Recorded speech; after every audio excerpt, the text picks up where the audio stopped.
This episode of Literary Treks is brought to you by Audible.com, offering more than 180,000 titles for smartphone, tablet, and desktop.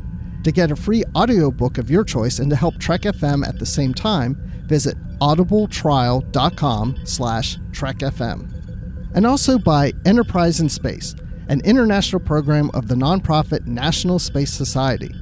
Find out how you can help science and education and become a virtual crew member aboard the NSS Enterprise Orbiter by visiting enterpriseinspace.org.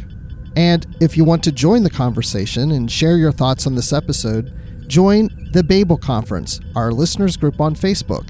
Just type BABEL into the Facebook search field. We look forward to seeing you there. Hey everyone, I'm Rod Roddenberry, and you're listening to Trek FM.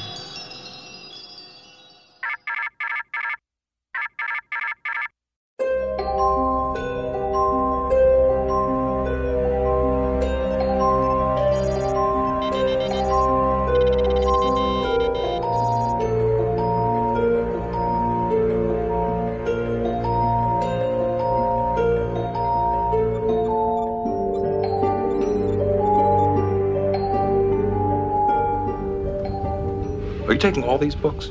I thought I'd take some light reading, in case I got bored. Hello, everyone, and welcome back to another exciting episode of Literary Treks, your dedicated Star Trek books and comics show here on the Trek FM network.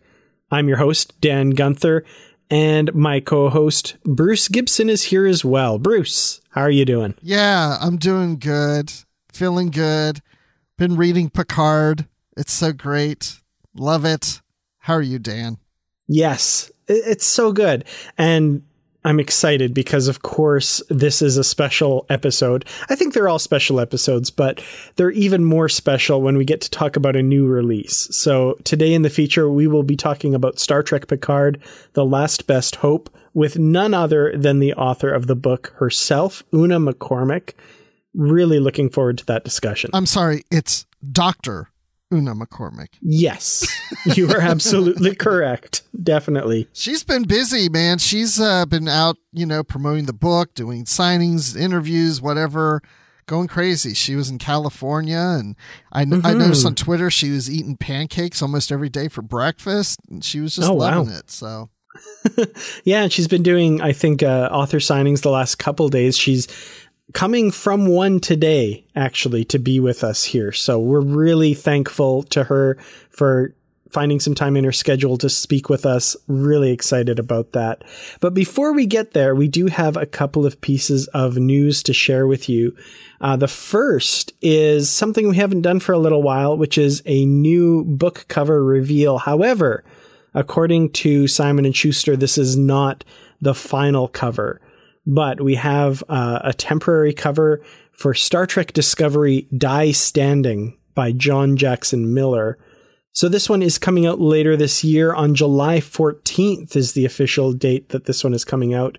And this cover looks pretty cool. We've got kind of what's become standard for Discovery, that kind of blue nebula and stars in the background. But in the foreground, we get the logo of the Terran Empire from Star Trek Discovery. This kind of red and blue look to it with some cracks spreading across the front of it. So keeping in mind that this might not be the final cover, what do you think of this look? I love it.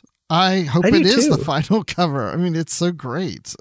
Yeah. I mean, it really is like, oh, wow, this is in the mirror universe. This looks awesome. Like I want to read this. Yeah, it's beautiful. And we do also have a back cover blurb for it as well. So this sounds really interesting. And it goes as such. No one in the history of histories has lost more than Philippa Georgiou, ruler of the Terran Empire. Forced to take refuge in the Federation's universe, she bides her time until Section 31, a rogue spy force within Starfleet, offers her a chance to work as their agent. She has no intention of serving under anyone else, of course. Her only interest is escape. But when a young Trill, Emily Dax, discovers a powerful interstellar menace, Georgiou recognizes it as a superweapon that escaped her grasp in her own universe. Escorted by a team sent by an untrusting Federation to watch over her, the Emperor journeys to a region forbidden to travelers. But will what she finds there end the threat, or give Agent Georgiou the means to create her old empire anew? Wow, this is the first time I've heard this. I hadn't even read this. And as you're reading it, and when you got to the young Tro Emery Dax, my eyes just lit up. I was like, wait, what? What? And then the rest of this sounds like really cool. Like, I'm really excited about this. This is going to be really fun. I can tell already this is going to be really out there. Yeah, I'm excited about this one as well. It sounds really interesting. And John Jackson Miller crafts amazing stories, great stories, and I love that it's tying into a character we know a little bit about.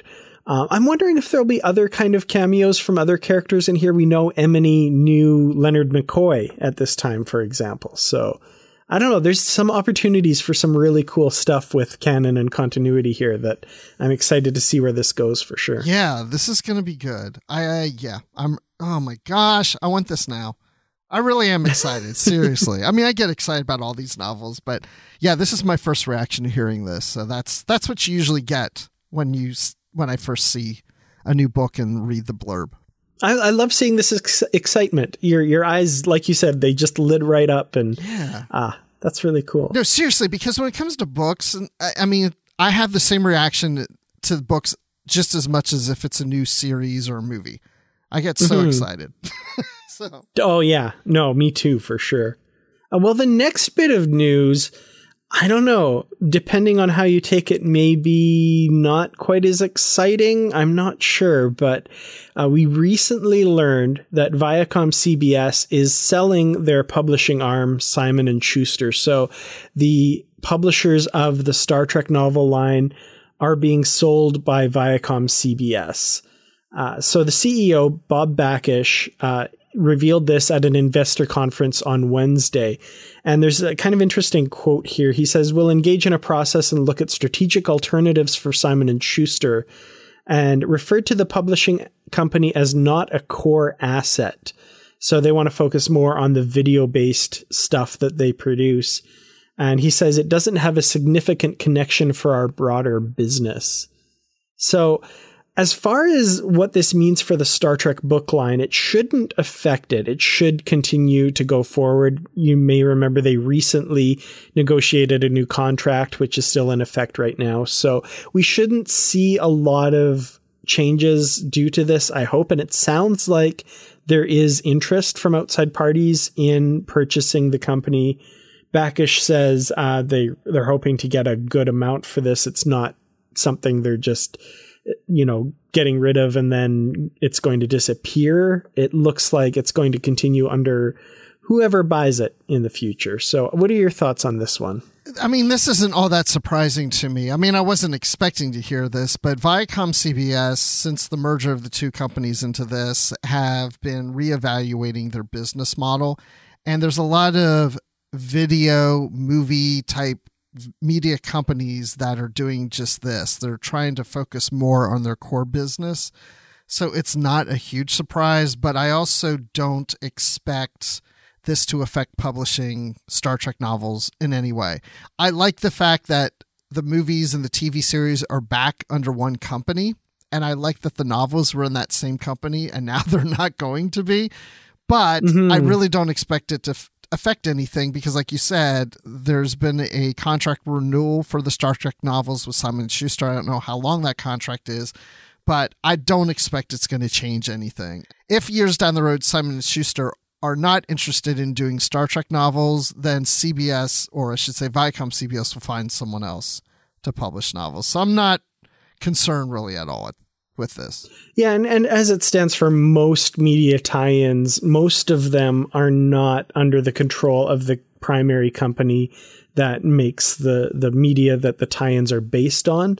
Star Trek was kind of an outlier with that because CBS Viacom owned Simon & Schuster, so this will kind of just be making them in the same boat as other media tie-in books are for other properties other than Star Trek. So yeah, not we shouldn't see too much of an effect from this. So, but we will keep you posted when we learn more, such as who is buying Simon & Schuster, if that gets revealed, and hopefully we find out more soon. We should buy them for sure. Like, let's all pitch in our money, buy Simon Schuster, and then we control the Star Trek publishing line. There you go. I love it. Yeah, let's do it. Well, before we get to the feature, we should review some listener feedback from the last episode. So the last episode was Literary Trek's 297, A Palm Punch with No Follow-Through, which was, of course, our interview with Dayton Ward about the Kirk Fu Manual. Everybody was Kirk Fu fighting. I was trying to figure out how to do that music, but with like that boo, boo, boo, boo, but it didn't work. Yeah. Well, Ralph LB says, longtime listener, first-time commentator. As always, Dayton Ward was a good guest, and the Kirk Fu Manual sounds hilarious. I'll have to check it out. I like that you guys also cover the comics, and the recent interview with the Picard Countdown comic writer was quite enlightening as to how these projects are put together. I enjoyed Countdown and also the novel The Last Best Hope. These two Picard prequels integrate well together, and I am intrigued as to how you will review the latter. Keep up the good work. Well, thank you so much for that comment, and stay tuned in the next couple of minutes, and you will find out how we review the latter. Ooh, yes, because I like climbing ladders. And then Justin Ozer says, I enjoyed Year 5, Number 10, and your discussion on that comic. As always, Dayton Ward was hilarious, and the book sounds like so much fun. Thanks. And sure enough, that book is a lot of fun. Excellent. And Kimberly Lawler says, thanks for having Dayton Ward back on. I always enjoy listening to his interviews. I love that this book is written to play it straight. It somehow makes it funnier. The illustrations really are perfect too.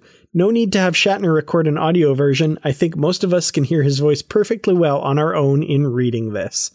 Absolutely agree. His voice comes through in this perfectly, and I'm really glad you enjoyed the book. We certainly did too. Well, what do you say we welcome Dr. Una McCormack into the studio and record an interview for this book? I'm really excited to get into this. Yeah, me too. And then maybe I'll ask her something about Hollow Men, her DS9 novel that we covered a few episodes ago. I can't wait. Well, today we've got a special episode of Literary Treks. It's always a special time when we get to talk to the authors. And in this case, I think this one's extra special because we have the honor of being joined by Una McCormack to talk about the first Star Trek Picard tie-in novel, The Last Best Hope. And I am really looking forward to this discussion. So, Una, thank you so much for joining us. My absolute pleasure. I'm happy to come anywhere where I'm described as very special. Well, you are special because I want to start things off real quick before we get into the novel. When we had you on before, it was a little over a year ago, and we spoke about, wouldn't it be neat if Discovery in season 2 does what the novels do, and that is call number 1 Una, and you were saying how much you would love that if they did it, and they did. They did. I'm canon. They canonized me. You're the first author who is a canon person. And such a cool canonization as well, I think. I skipped, I was brought up Catholic, so this has great signification in my life. I skipped the stage of being blessed Una McCormack and gone straight to sainthood. It's wonderful. So, yeah, absolutely delighted. Just great. Excellent. Yeah, no, that was a real treat for, I think, lovers of the novels to get that. And then, of course, you know, the authors who created that name for that character in your honor, like that's pretty special. That's really cool. It's great. It was great all around. It's nice to feel the love. Yeah. For sure. Well, I guess moving on to the other new Star Trek series now, Star Trek Picard. And this has been a long anticipated series ever since it was first announced at STLV a few years ago. This idea of bringing Jean-Luc Picard back. And of course, those of us who regularly read the Star Trek novels were wondering, okay, what does this mean for the book line? What does this mean for tie-in novels having to do with that? And it wasn't too long that we got the announcement that the first tie-in novel would be a prequel novel, The Last Best Hope, written by Una McCormack. So I guess my first question kind of has to do with the process of how this came about. So there's kind of unprecedented coordination between the writer's room and the book line for the Discovery novels and now for this novel. So what was the process of writing this novel and telling this prequel story to the new series? Well, like you say, I was working very closely with the writer's room, in particular with Kirsten Beyer, who I'm sure listeners to this podcast will know as the author of many fine Voyager novels. So Kirsten absolutely understands the process of writing a tie-in novel and absolutely understands the process of writing a novel based on a show that's in production. The big difference for me, although I had done the Tilly book, the Discovery book, the big difference, we'd had season 1 by then. So the difference now was that I was writing a book with a show that was still evolving as we were writing. So there was a strong sense of the underlying tone and direction and kind of timbre of the show. But I was getting scripts and script revisions as I was writing, we sort of had to help that we were writing a prequel in that we knew where the character was when the show started.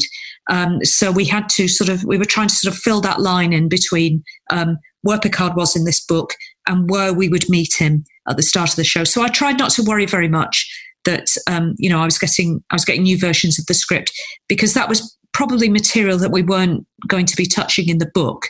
That was all going to be as the show unfolded. And my job was to bring Picard to the point where the show was opening. So I kind of didn't panic and just said, okay, well, there's stuff I can't control. So let's make the story about stuff that we can control and stuff that I hope people will enjoy, characters that they might recognize from both this show and from Next Gen and beyond, and some original characters, some new characters that we sort of fed in. So yes, it was very busy, and there were lots of changes happening. But I think what Kirsten and I had worked quite hard to do when we put the outline together was to build a story that would cope quite well with that process. So I know it was very, very tight write. I got very immersed. I wrote it over the summer holiday, bless my family. And I just tried not to panic and to remember that it was completely brilliant that I was doing this book. So I just really tried to enjoy it. I set out to enjoy myself.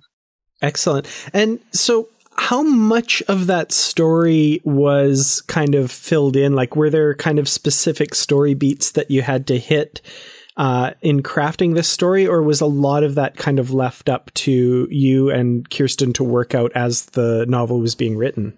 The specific beats were to, I think anyone who's read the book, we're going to assume that listeners will have read it. Should we put the kind of spoiler ... lines here? Yes, let's do that. Let's dig right in. Spoilers shall follow, yeah. Yeah, for sure. I think when you're trying to manage this much information as a writer, what you do is, well, let's go for a fairly straightforward structure. We're covering quite a long period of time. It's about 5 years. I think our worry was, well, how do we get everything in? And will we be covering everything? And I thought back to my previous novel, which looks like this, which people may have read, which is The Never-Ending Sacrifice. And I thought, well, the thing to do is to try and dramatize specific episodes. So maybe think of it as episodic. So we knew that we wanted to touch on the Coat Milat and Zani. We knew we wanted to have Elnor. We knew that we wanted to look at the story of Maddox and Jurati. And then obviously to introduce Raffi and the meeting with Picard, that kind of tight relationship. And I think when we meet Raffi in the show, we see a relationship that's soured. But a relationship sours only when there's been depth and love and mutual appreciation.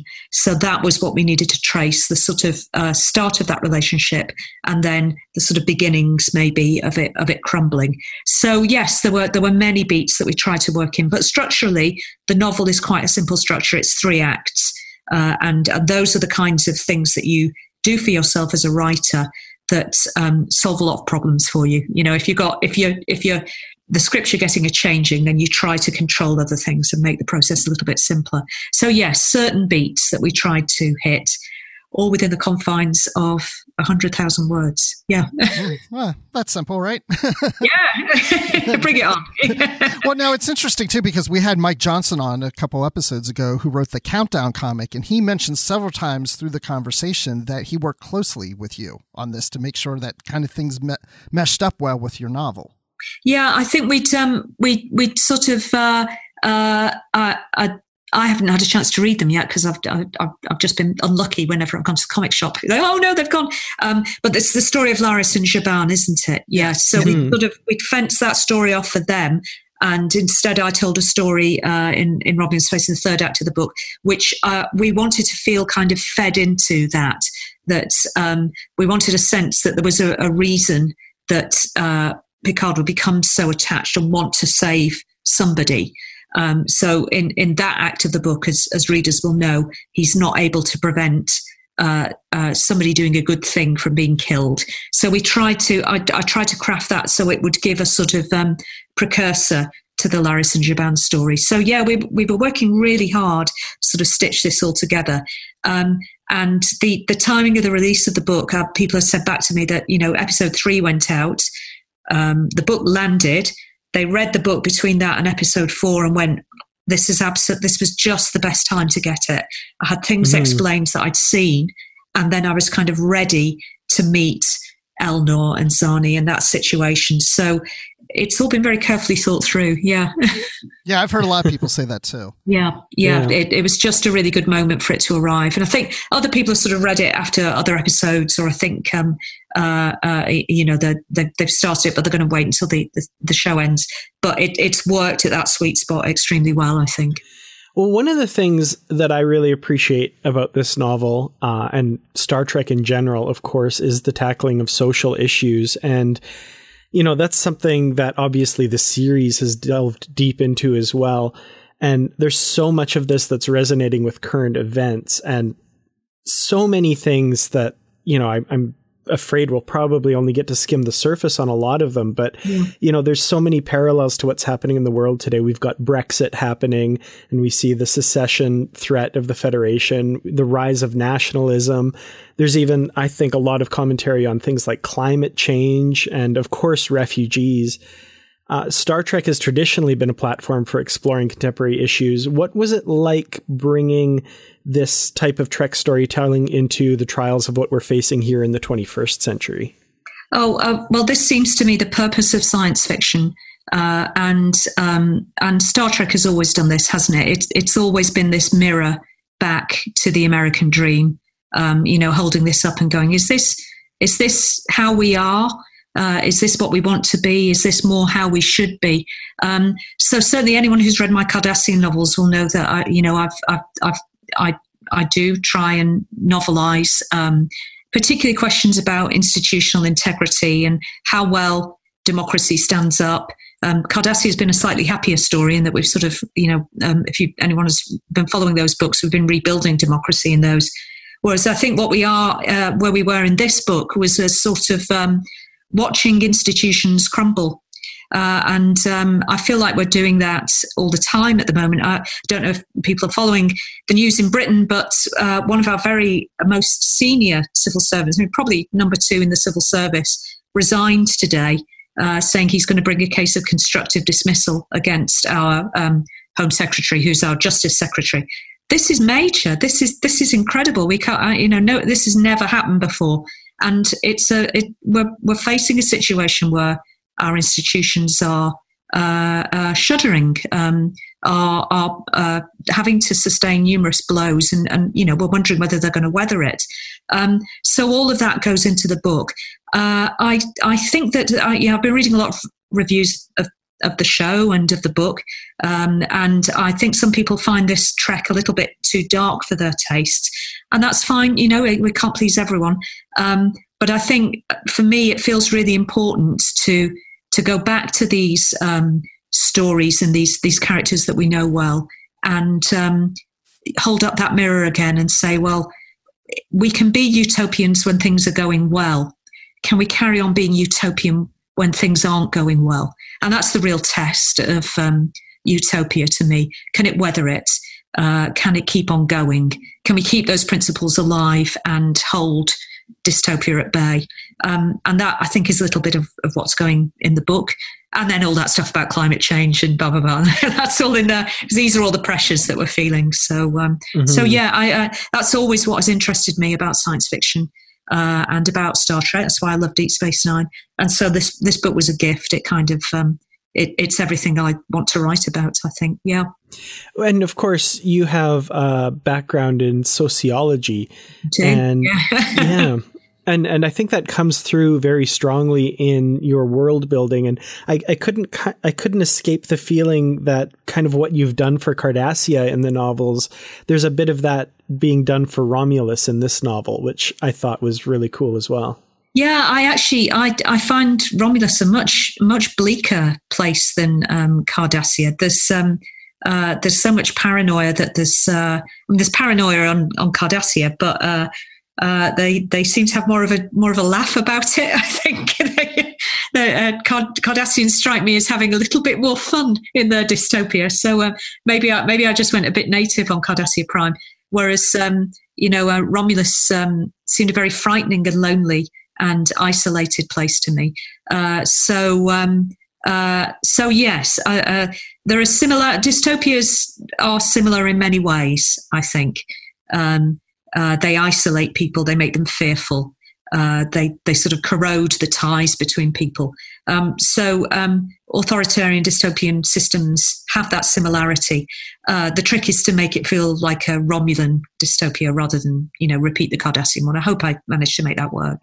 Yeah, you absolutely did. And as I was reading this, I kept thinking how you've written so much about the Cardassians and about Cardassia, that this is a shift, but then it's very similar in a lot of ways. Different, but similar. And one of the things you also tackled in here is about the succession from the Federation, how some of these planets are doing that with Olivia Quest, which is a character that you created, who's a junior council member of the planet Estellan. Or Estellan, yeah. Okay, and that's near the neutral zone. So tell us about that storyline and how those worlds feel that they have been beholden to the Big Four, as you mentioned in the novel. Yeah, well, I mean, that was as I recall, that was something that the seed of the idea came to me. Or was given to me. And then I sort of went, well, what can I think of that's been happening to me recently that's like people seceding from a major union of, and, oh, dear me, this is a Brexit story, isn't it? Okay. Or so it's different from Brexit in that what's happened with Brexit is that one of the Big Four has kind of pulled out. But a lot of the debate that's been going on, if you listen with an open mind and try not to polarize, you do get a sense of, that people in Greece have been really harmed by economic policies directed from the centre of the EU, from the central bank, and those are voices that we have to listen to. So that was kind of the idea that I ran with, that these smaller planets, perhaps the Federation that we see a lot of Earth propaganda, or we see, everyone's fine on Earth and the Big Four, but out on the periphery, if you're living a bit closer to the Romulans and this big crisis is hitting, then you're going to feel an impact from that. And maybe it's difficult to get yourself heard. Maybe people have become complacent. When things are working, they tend to work well. So that was the sort of things I wanted to explore, how we make these smaller voices heard. And there has been a lot of self-reflection of where the Remain campaign in Britain went wrong to stay in the EU, that perhaps we didn't listen to marginalised voices enough or dismiss them too easily. And perhaps people should have been listening a little more closely, a little sooner. So that perhaps was some of the stuff that I wanted to put in writing this. But I was writing in a post-Brexit world, or, it was more or less a done deal.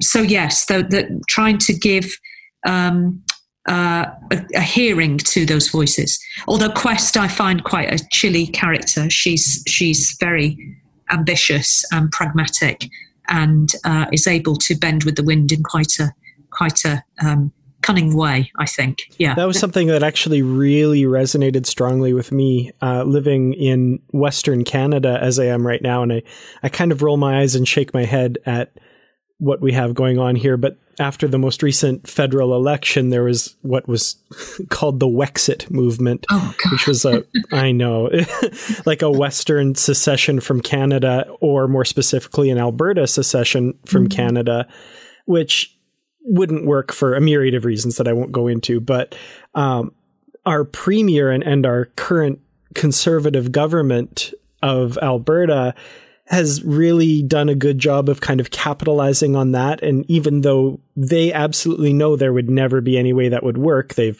set up a commission to look into Western marginalization and all this stuff. Right. Oh, wow. This really must have chimed. Yeah. Yeah. So I was like, this Olivia Quest and her opportunism, like, well, maybe we can use this. It was just totally resonating for me there. Oh, good. Right. Well, yes, these things are very similar wherever, I think. There's often been talk of a sort of Cascadia, hasn't there? Kind of going from Northern California up into British Columbia sort of secession. I think I might want a bit more of the Californian economy in that. But I don't know whether Vancouver wants to be attached to Sacramento. But I remember hearing about that, but I didn't know I didn't know anything about that movement in Alberta. That's really interesting. And then meanwhile, here in the EU, we've had some sort of smaller countries who have played their hand extremely well. Ireland has played a blinder over Brexit. It's just it's got everything it has wanted. So despite our sort of conservative press going, oh, no, they're being played, they're being used, I think the Irish diplomatic corps have done a very good job, done everything they need. So, small countries, small hands can, play that hand extremely well. So, but yeah, Quest is an opportunist, I think. And then sometimes making good points. Yeah. Definitely. And yeah, like I said, that felt very realistic given oh dear. the crop of politicians at many levels that we're dealing with in this world. Well, keep an eye on them. Yeah. Just because next thing you know, you sort of say, oh, we'll never leave the EU. Who's going to vote? Oh my. Oh, well. Yeah. Seems like we are then. Okay, well, let me just check out my Irish passport again. So yeah, keep an eye on it, guys. It's you don't want to be caught on the hop with that one. It stresses me out. That stresses me out. I prefer reading politics in Star Trek because I know it's not really happening. Yes, it's just a little bit removed. Right. Well, another character that we're following in this novel, and one that I really liked, was Dr. Amal Safadi, and I hope I'm pronouncing that correctly. I think so, yes. Perfect. And she's a Federation astrophysicist who's studying what's going to be happening with the Romulan supernova, and the numbers that they're getting out of Romulus aren't quite jibing with what she's detecting here. And she also tries at various points to share her data with a leading Romulan scientist, Nokim Vritet. Mm-hmm. What was it like writing this section of the book? And I've got to say, with Nokim, a number of the just the kind of draconian society he's living under and what he's operating under, a lot of that was so chilling to read. Yeah, that was the bleakest part of the book to write, to be honest, particularly as he's sort of Winston Smithed at the end, isn't he? He sort of learns to love Big Brother and doubts his own, is sort of forced to or made or to deny his own reality. And that's really the most chilling part of the book for me. Very, very depressing to write. I think throughout the book, I sort of had a sense of characters that were paired. So I've got Picard and Raffi all the way through. I've got Maddox and Jurati. I've got Geordie sort of he's got a sidekick as well. And it kind of has some other people that bounces off. And Safadi and Vritet were a pair for me. But of course, they never meet. And they never really are able to communicate. So I guess they were the place where I tried to show that a utopian society has to be open and diverse, and it has to be evidence-based, I think, as well. And that even then, all the best will in the world is not able to enable Safadi to make contact with Vritet. And in fact, one of the saddest bits of the book for me is that she does make this sort of open-handed gesture and writes to him. And of course, it's the worst thing that she can do, because it's when that message kind of goes through, it's viewed with suspicion by his masters, and it's possibly the worst thing that she could do. But and then what the situation that Verity is operating under is this very isolated, inward-looking society. And as I was saying before, that's how authoritarian societies work. They try and make you mistrust people around you, or hate people around you. And he's mistrustful, he's lonely, he's isolated. And science doesn't work like that. Society doesn't flourish like that. So they were very much a pair for me. And their inability to be able to communicate openly is the sort of main fault line of the book. I think if that had been possible, then perhaps things might have been very different. But it's not, and so they can't be. So yeah, they were very much paired in my mind, and I'm glad you connected them up. She's sort of operating in ideal conditions. She's even got a sympathetic boss. Hooray! We love having a sympathetic boss. Everyone wants a sympathetic boss. And then she's able to sort of defend her figures against the pressure of politicians who perhaps would like them to be different. Well, you can't. Maths can't be fooled. The universe can't be fooled. So she's able to operate in this open society, and he isn't, sadly. And that's the great tragedy of the book, I think. Yeah. It's even scary, though, like even in the Federation, how that starts to creep in. Like when she's doing that presentation in that hearing, when she's giving her information, it's clear that the people questioning her kind of want her facts to not be right, and kind of almost seem of the mindset that if we push it hard enough, those facts will be different. And it really felt like the era of, fake news and all those hashtags like that. Yeah, which was definitely chilling. And what I did try to, because this is Star Trek, so I try and assume that everybody has a very good reason. Everyone's the hero of their own narrative. I didn't want to write a complete villain. Even Quest, I think, is right to feel that we're pouring all this into we're doing all this for our enemies, but we back on my planet are working with 3 rubbish ships and, an out-of-date transporter. Where's our upgrade, sort of thing? Just because we're on the rim, we'd like some stuff too. So even she has got a sort of point to make. And at the same time, having your having a major and hostile power collapse on your borders is calamitous, even for a very stable power. So, there are worried people who are going, oh, please just let it be different. Please just let it be different. Please just let it be different. But Safadi, because this is a novel, is able to robustly defend her position. So I do try and make those people have good reason for what they're doing, but they are ultimately wrong. And as you say, I think are wishing for things to be true that are not and cannot be true, and push it perhaps too far. So they have justifiable reasons, I hope. I hope I've made those clear. Absolutely. Because I would admit, reading this book, I never felt like there was a villain. It's like I understood everyone's point. Everyone had a valid reason. Whether I agree with it or not, I understood it. It's because of the situations they're in. I think the only villain is the senator at the end, the one who won't release people. Yes. He's not letting people evacuate. I think he's perhaps twirling his mustache a little, but there are people like that. Mm-hmm. So spend 10 minutes on Twitter, you'll find them. So and again, he's a product of a society that lets people not really have reality checks, and there's no reality check, and he just sees the Federation as his enemy. He sees it all as a con. He doesn't believe what he sees or what he hears. So why should he give his enemies the upper hand? But he's the closest, I think, to being a villain. But otherwise, I think people have good reason in general for what they try and do. And would you say that the Romulan Star Empire has that same view, because they're not necessarily getting this information out to their people, and they're not being evacuated like they should? Well, I sort of imagined a very fragmented chain of command that, you might not know what the person at the desk opposite is working on. And you definitely wouldn't ask. You might have try and sneak a look at their files, but they've probably got password after password on it. So it's just really dysfunctional. There's a lack of trust and communication. And, the guy in the next office has said, don't worry about that. That's under control. And so you go, okay, I'll believe that then, because that's one less thing I have to worry about. But in fact, the guy is saying that because it's not under control, but he doesn't want the Tal Shiar to know that things are not under control. So it's just completely dysfunctional. All this fear and fragmentation makes it impossible to operate.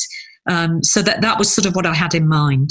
No, but nobody really knew what was going on. Certainly not at the levels we're looking at. So the odd major or something. And certainly not anyone who's a scientist. So that was the kind of social structure I was imagining, the kind of chain of command, just dysfunctional. Yeah. I really like what that says, and you kind of mentioned this earlier, that it's an open and free society that would be best prepared to weather something like this. To just use a contemporary example, like if there was a known disaster, I can't imagine what, but that was going to befall North Korea, for example, I can't imagine the average citizen would be told that or be given good ways to prepare for that. Well, and North Korea's already suffered terrible famines, hasn't it? So it's exactly as those disasters strike. And I bet you wouldn't, your average North Korean wouldn't dare to say, God, thank God we came through that famine. The word has been said. You probably wouldn't admit that the event had happened, even though you're watching people starve around you. No, it would all be about productivity and how great things are. So yes, that's sort of, Romulus felt a little richer in natural resources. And of course, North Korea is extremely small and cut off. Whereas instead I had to kind of work with is a very, very big empire. So the boundaries are more fluid. That kind of complicates things in certain ways. But yes, a similar sort of model, I think. Yeah.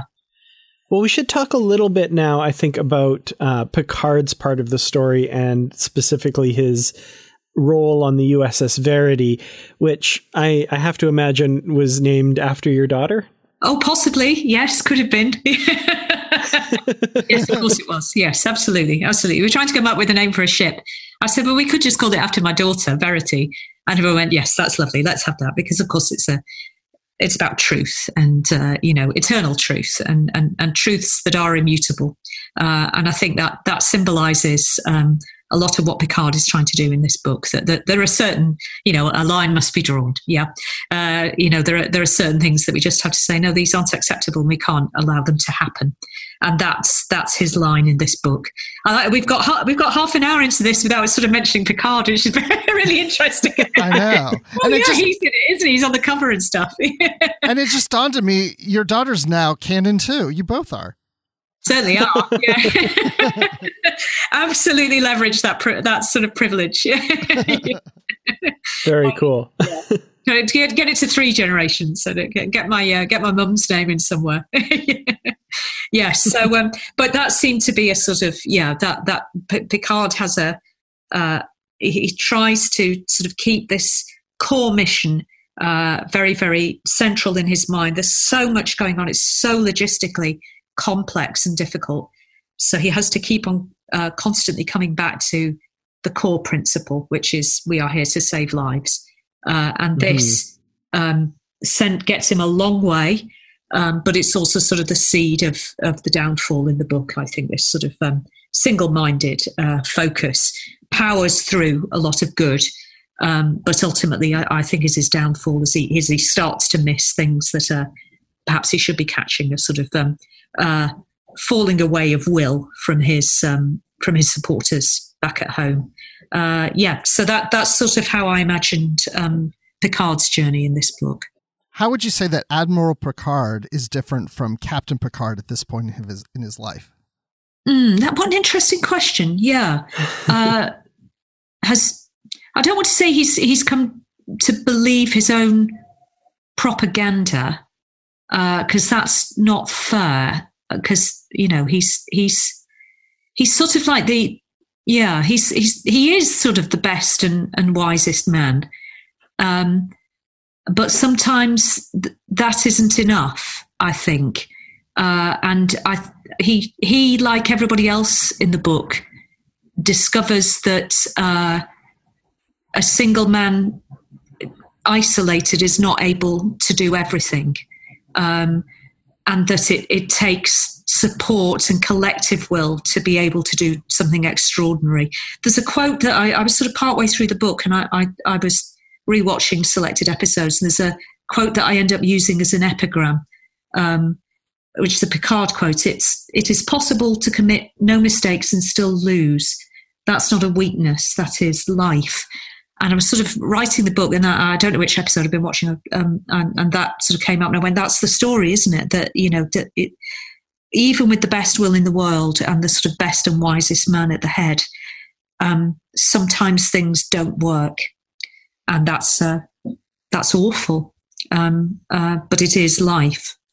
So that seemed a very important journey for Picard. And for that to happen almost at the height of his powers, when you think surely he's almost like a Superman, isn't he?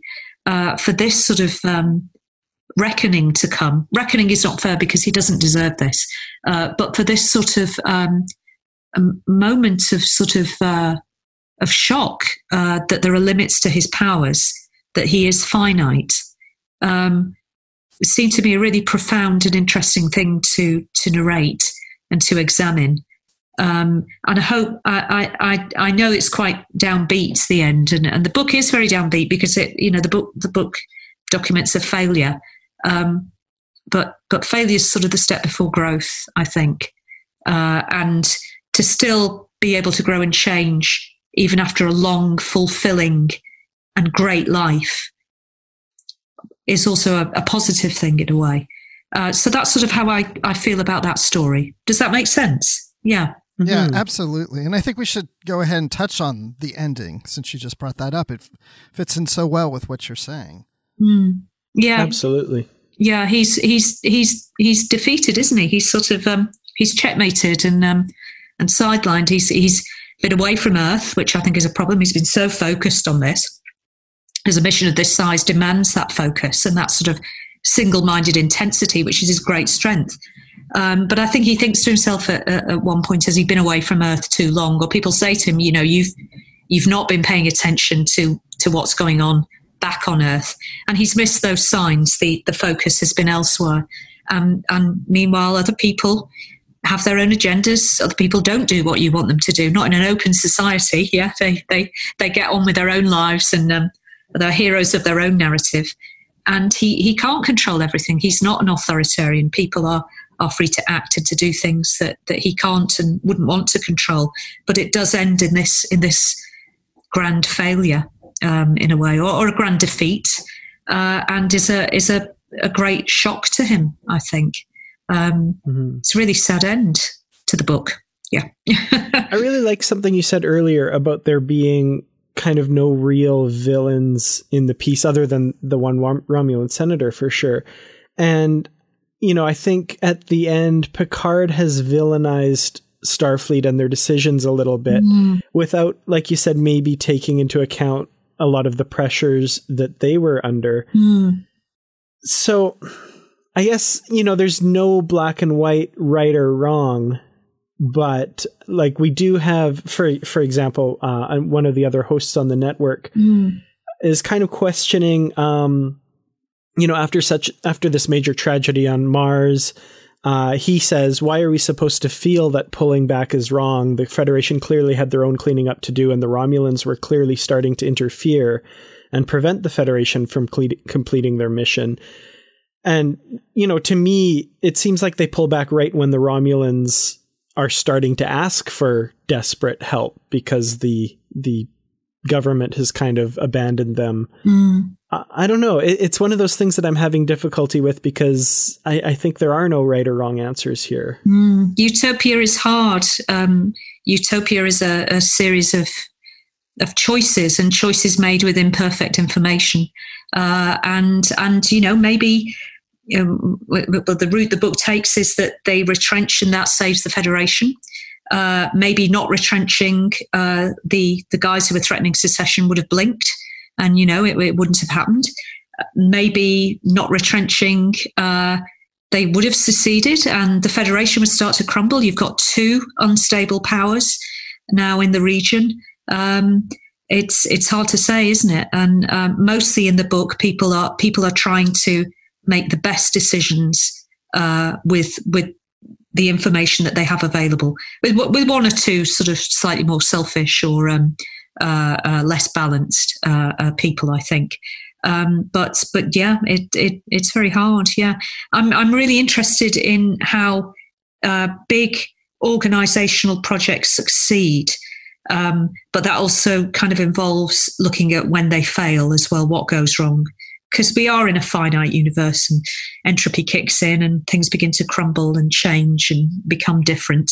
And so long as they don't shift from kind of social democracy to feudalism, then okay, I'm good with the change. But, one would hope that certain core things remain. So so that's sort of the sort of thing I was trying to think about, I think. Yeah.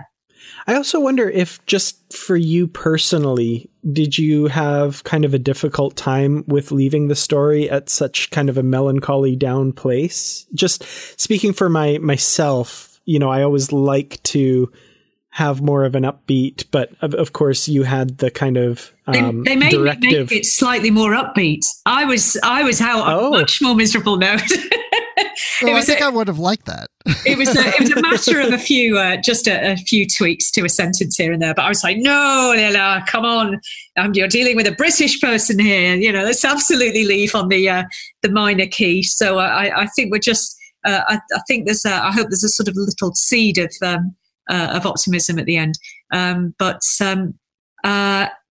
I selfishly, I love writing books, and coming to the end of a book is a really exhilarating and exciting process for me. So even though the story ends on this sort of dying fall, the author is kind of punching the air and going, I have achieved everything I wished to, and now they shall weep, and it isn't because of my powers. Sort of thing. So it's hard as the author to kind of disentangle yourself from the satisfaction of a project that you had planned in a certain way, coming out more or less as you'd hoped. So it's quite hard for me to answer that, but it is a very melancholy end, and I like a bit of melancholy though. Yeah, it's Perfect. Not all put in, wrapped up in a bow. It's, sometimes that's how things work out. But now I'm curious. These are prequel novels, so I'm hoping that people might come to that end and go, well, no, this isn't the end, because I've got Star Trek Picard to watch, and that's the actual story, isn't it? This is just feeding into that. So I half expected when the book ended there'd be something that said to be continued in the series Star Trek Picard. I half expected to see that in there. But yeah. So now let's talk about Picard will return. Yes. Yeah, exactly. But I'm also curious about his crew, because I've really have come to appreciate the character of Raffi in the TV series, and also even in the Countdown comic, and now in your novel. And we start to see her start to have her downward slide begin in this novel. And we also have a Raman liaison officer named Tajuth, I would say. Tajuth. Yeah. And he's on board. And then we have a Bajoran also on board who's experienced with the occupation of Bajor, and that's Koli Jakan. So why are these characters so important to Picard in his mission? Raffi is Raffi is exactly what he needs throughout the book, which is a kind of reality check. And she's on top of a lot of decisions. She's on top of a lot of, there's so much information coming at him that she's on top of what he needs to know. And he trusts that, what she's not telling him is, he doesn't need to worry about that. Yeah. She is delegating well. And she's a kind of reality check. I think he is right to take someone fresh on this project. And someone who, from the moment he sees her, he thinks this is someone who's not going to, be awed by the legend. Because I think there are lots of people, when he arrives for the meeting, there are lots of sort of jumping in front of him, holding out cups of Earl Grey tea and this kind of thing. And, he knows that this is someone who will speak truth to him. And then I think when she starts to make this slip into what he he sees it as she's starting to lose her grip. I think that's the real problem for their relationship. So Rafi's very important because she's very grounded. She's on top of detail. She's very pragmatic. She's very fresh. He's doing something different. He's leaving what he knows behind, and he's got someone that he can trust. And then at the same time, Geordie is continuity for him. There are parts of this mission that he simply cannot be there. It's not physically possible for him to be present at every place that needs overseeing. It's such a huge project. And Geordie, it's like having himself there. He knows this man so well. He knows how well he'll react. That he just knows he can send him to Mars and they'll send him to deal with this, and they'll just get on with it. He knows how this will operate. So he's able to draw on two different strengths there: really good knowledge of somebody and somebody who is fresh and new and on top of their game. And then Khalija Khan I put in because I thought, what would be the source of someone who would understand what it would be like to be a refugee, what it would be like to be dispossessed or displaced or to experience these things. And Bajoran is a very natural person to go to for this. So she seemed important in the book to have as the voice of the dispossessed, the kind of people who are losing their homes.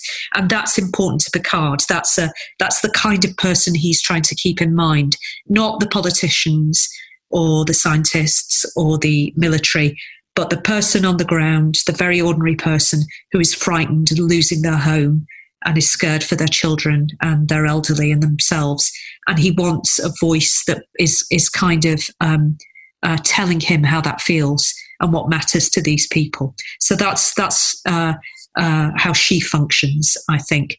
And I think she's sort of the first to fall away, isn't she? She can't quite bring together some of the decisions that are being made with what she feels is important about this mission. So that was how I sort of envisaged that core team working, I think. Yeah. Well, another part of the team, of course, is, as you mentioned, Geordie LaForge on Utopia Planitia.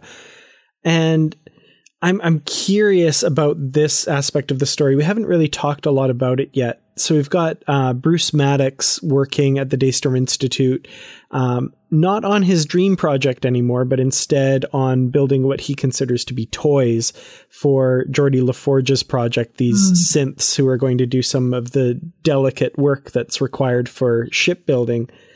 I was curious how you saw that dynamic working, and maybe especially the backstory we get of Bruce and Agnes. So, for example, I hadn't realized starting watching the show that it was, 14 years ago, basically, that Bruce kind of disappeared and left, and all of this happened here. I thought this shed some really interesting light on what's going on in the show. Right. Good. Okay. Well, I shall. Obviously, this is stuff that is a lot of this is still stuff that you are going to get paid off. So, I should also put in here that when we're recording, we've seen up to episode 6, The Impossible Box. Yeah. When this comes out, I think a few more episodes will have aired by then. Yes. So, forgive us our ignorance for anything that happens in the next few episodes. Yeah. And I'm obviously sort of going, hang on, let me sort out in my mind what I can say. I found Maddox and Jurati just really, really interesting to write. I think they we get that relationship through his eyes, and he's fairly awful to her. Actually, he's she's absolutely blown away by the attention of this brilliant man. And I think he does take her for granted, or that's sort of how I read it. And she's absolutely very much in love with him. But he's in love with his beautiful idea. It seemed to me. So I sort of wanted to play that relationship out and see where it would go. And ultimately, it's the beautiful idea that he chases.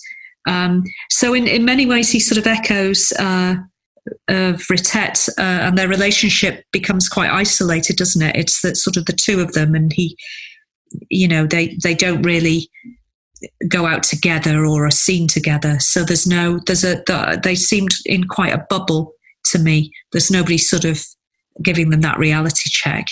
And that's when you turn inwards, you don't get people going, is that a good idea? Or are you quite sure about that? So he's almost a sort of echo of Verity in some ways. And is not getting those checks in the way that Safadi is. And Jurati is very much in love, I think. So that's sort of how I wanted that relationship to play. Yeah.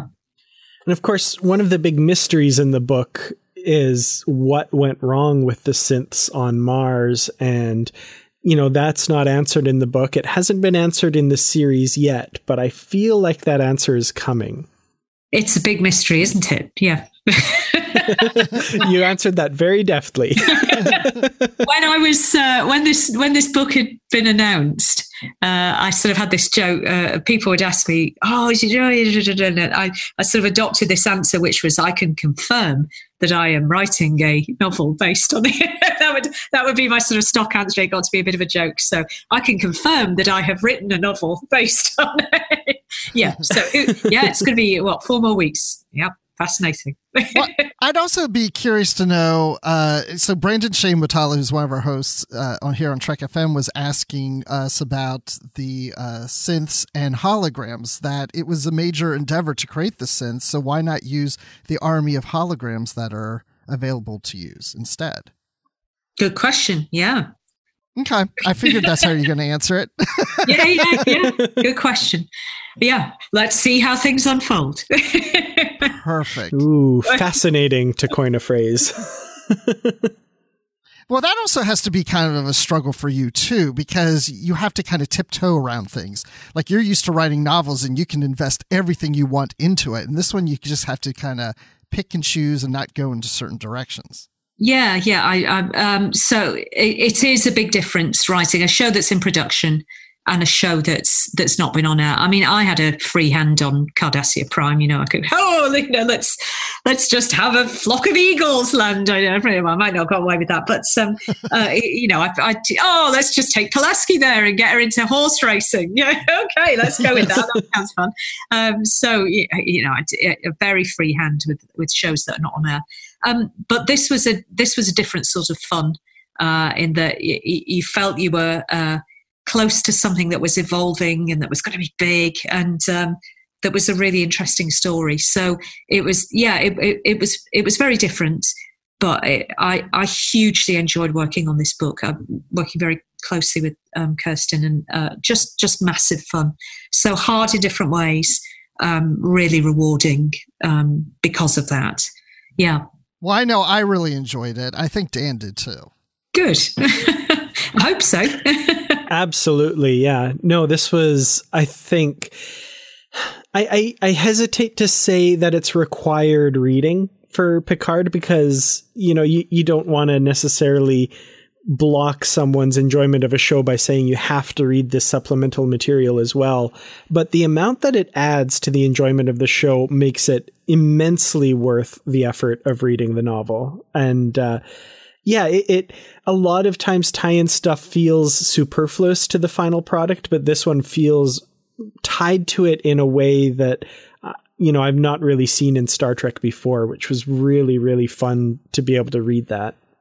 Good. I'm really glad about that. So, it's just been a lovely project to work on, and it's a lovely book. I've just had a great time. Excellent. Yeah, it shows the joy that you had writing these characters as well. I think that shows through, and we don't want to throw around the C word, books are not canon, but this is probably as close as Star Trek novels have come, which is kind of cool. Yeah, that question sort of comes up a lot, and I've got to be honest. I don't think about canon or whether my book is canon or not. I just want to write a really good book, and a book that people get a great deal from when they read it. So that's if I tried to go down kind of questions of canon, I'd sort of drive myself crackers. So I just keep focused on it. Am I pleased with this book? Is it doing what I want? Are people enjoying it or finding it a good experience, a fulfilling experience? And that's just all I try and think about, and not canon, except when I'm canon, and then obviously I'm delighted. Of course you are. Of course. No, I think that's the right attitude for sure. And speaking of driving crackers, this didn't drive me as much crackers as Hollow Men did, the novel we covered last month. And you had me reeling on that one. So I appreciate you tweeting us and your thoughts on that one. Hollow Men, a book not entirely in the control of its author, but she had a lot of fun. What does that mean? I think it means something. It hangs together somewhere. I sort of feel that Hollow Men hangs together. I'm not quite sure how it does. But I feel it does. I feel there is integrity in that kind of, I feel that book does make sense. Maybe one day somebody will tell me how. But I did have an awful lot of fun with it. To me, it makes as much sense as anything Garrick tells us. That's a very good answer. Yeah. Chronicles of Garrick. I think that's a very good answer. Perfect. Well, is there anything that any final thoughts you wanted to share with us about The Last Best Hope that we didn't get a chance to cover? Well, I hope people have enjoyed it, and I really appreciate that you guys read it and sort of want to discuss it in depth. So thank you very much for sort of having me on and asking me questions about it. Yeah. Well, it's definitely our pleasure. This is always so much fun. Thank you. So can I ask, is there anything on the horizon that you're working on, Star Trek or otherwise? I'm working on lots of things, none of which I can tell you about. Fair enough. I think lots of stuff. Yeah. So some of which is I quit my job earlier in the year, so I'm sort of going to try my hand at a lot more of my own projects now. So that stuff's all fairly fresh and new. So who knows? We'll see. Yeah. I'm going to assume something original. I'm going to assume something Star Trek, and I'm going to assume something Doctor Who, and maybe something in between. That's what my assumptions are. Those are interesting assumptions. I can confirm that I have written a book based on the.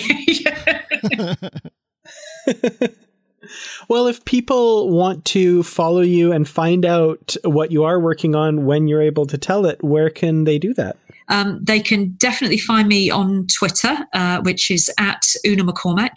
And usually I'm just being grumpy about things. And my website has just had a little refresh, so they can look at stuff there as well. That's unamccormack.co.uk. And those really are don't do anything fancy like Instagram or TikTok, whatever it is. It's very much the sort of website and Twitter grumps. So that's where they can find me.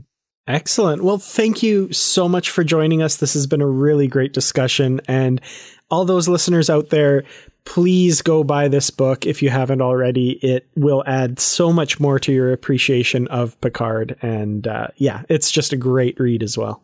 Thank you very much indeed. My pleasure. Thank you, guys.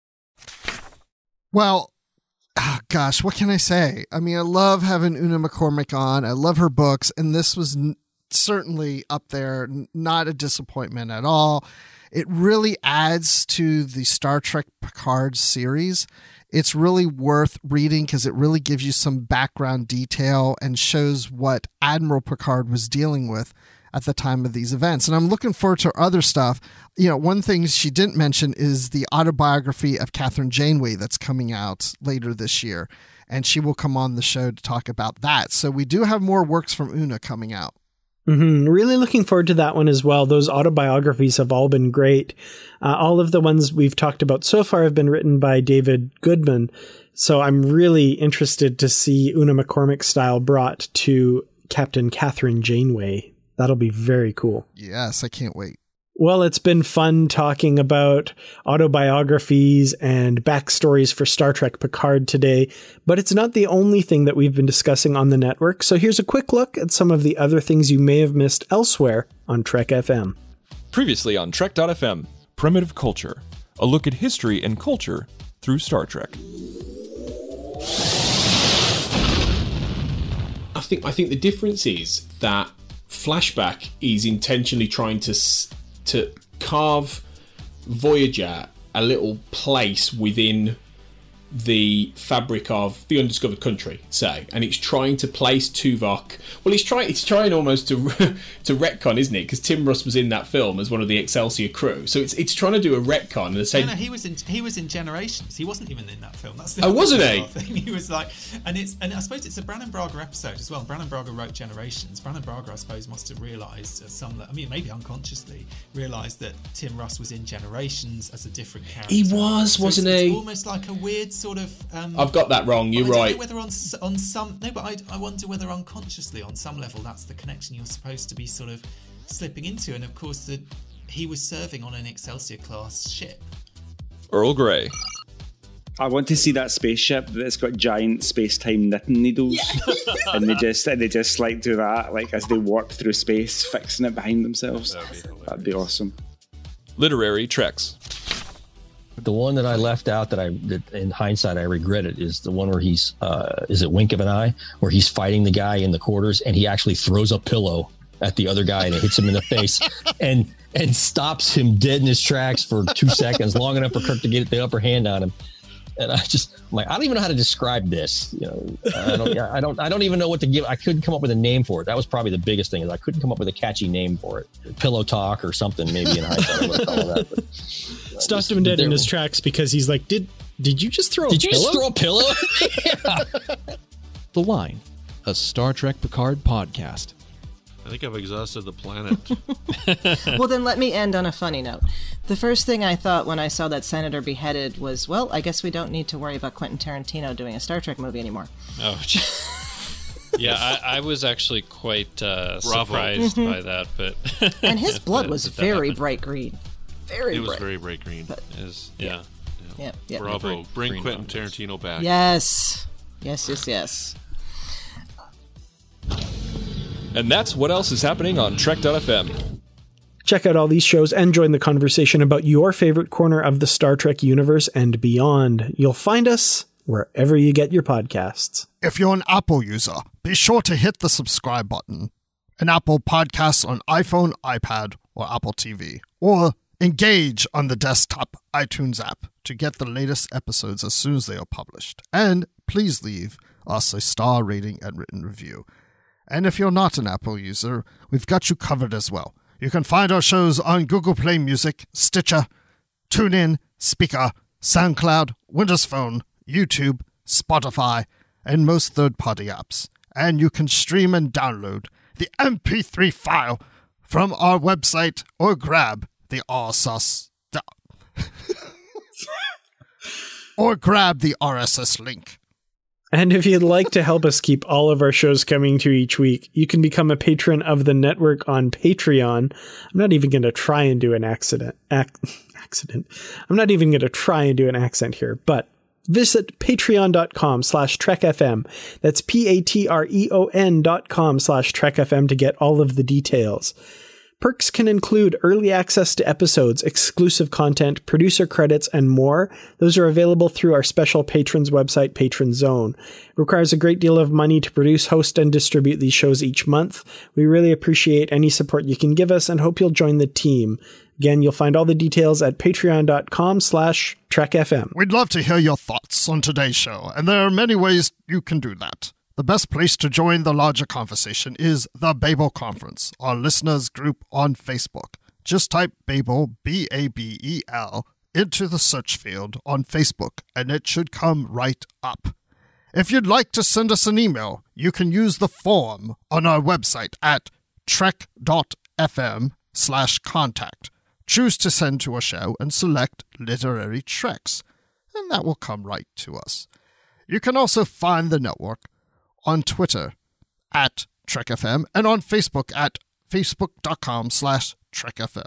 You can also find us on our Goodreads group, where we have bookshelves with all of our previously covered books, as well as a currently reading section so you know what's coming up for future shows, plus great conversations happening about all the books and comics that make up the Star Trek literary universe. Just search for Literary Treks on Goodreads and click Join Group.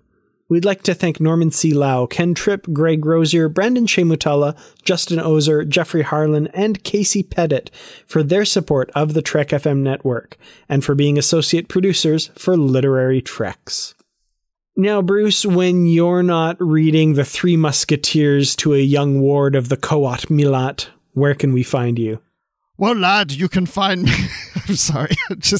I can't do a Captain Picard. That's the best I'm going to get. I'm going to stop right now. You can find me on Twitter at Admiral_Rex. You can find me on Live from the Edge with Brandy Chicola when a new episode of Discovery comes out. And you can find me on the Star Wars Report. And you can find me on our new show, Positively Trek, which I don't know if it will be out by the time this episode comes out or not. But hey, look for it. Follow us on Twitter at Positively Trek.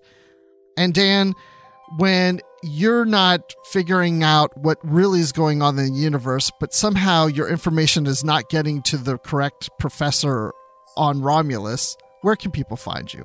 Well, unfortunately, this professor doesn't seem to follow me on Twitter, which would make things a lot easier, but I think it's blocked on Romulus or something. But if you want to follow me on Twitter, I'm at Kertrats. That's Kertrats. You can also find me on YouTube at youtube.com/Kertrats Productions, where I make videos about Star Trek, mostly Picard right now, but also other stuff.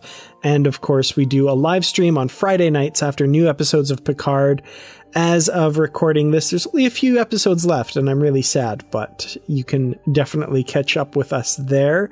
And you can find me on facebook.com/Kertrats Productions and www.treklit.com, where I review Star Trek novels, both old and new. Well, thanks everyone for listening, and until next time, live long. Oops, sorry. I thought I messed up. Oh, that was me. Well, thanks everyone for listening, and until next time, live long and read on, number one. What do you call that, light reading?